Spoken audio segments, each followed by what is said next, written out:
வணக்கம் மகளே!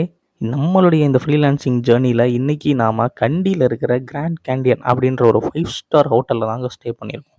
இது வந்து டூர் மேனேஜருக்காக அவங்க குடுத்துருக்கிற ரூமு. ஸோ இந்த டூர் மேனேஜர் ரூம்லயே பார்த்தீங்கன்னா, ஜக்கூசி பாத்தா இருக்கட்டும், அவங்க குடுத்துருக்கிற எமினிட்டீஸா இருக்கட்டும், எல்லாமே வந்து பக்காவா, பெர்ஃபெக்ட்டா, சூப்பரா இருக்குங்க. அவங்களுடைய ரூம் மேனேஜ்மெண்ட் பத்தி சொல்லணும்னா, சான்ஸே கிடையாது. ஒரு 5 ஸ்டார் ஹோட்டல்ல ஒரு நார்மல் டீலக்ஸ் ரூம் எப்படி இருக்குமோ, அதுதாங்க நீங்க பார்க்குறீங்க. நீங்க ஸ்யூட் ரூம் எடுத்தீங்க அப்படின்னா, அதுக்கும் மேல நெறைய ஃபெசிலிட்டீஸ் இருக்கு. இங்க லைட் கண்ட்ரோல்ஸ் எல்லாமே வந்து பார்த்தீங்கன்னா, குட்டி குட்டி ஸ்விட்சஸ்ல வந்து குடுத்துருப்பாங்க. நம்ம ஊர் ஹோட்டல்ஸ் மாரி பெரிய பெரிய எலக்ட்ரிக் ஸ்விட்சஸ் இருக்காது. ஸோ எல்லாமே வந்து உங்களுக்கு கைக்கு பக்கத்திலேயே நீங்க ஆப்பரேட் பண்ற மாரி கண்ட்ரோல்ஸ் எல்லாமே இருக்கும். இவங்களுடைய பால்கனியில வெளிய வந்து பார்த்தீங்கன்னா, அடாடாடாடாடா! அந்த வியூவ பாருங்க. கண்டியுடைய மொத்த கீழ இருக்கிற சிட்டியோட வியூவுமே நீங்க இங்கேருந்து பார்க்கலாம். அவ்வளவு சூப்பரான ஒரு இடம். இது இப்போ இருக்கிற டெம்பரேச்சர் வந்து பார்த்தீங்கன்னா, டிப்பிக்கலி ஒரு 20 டிகிரி செல்சியஸ் இருக்குங்க. குட்டி குளிர் தான். சூப்பர்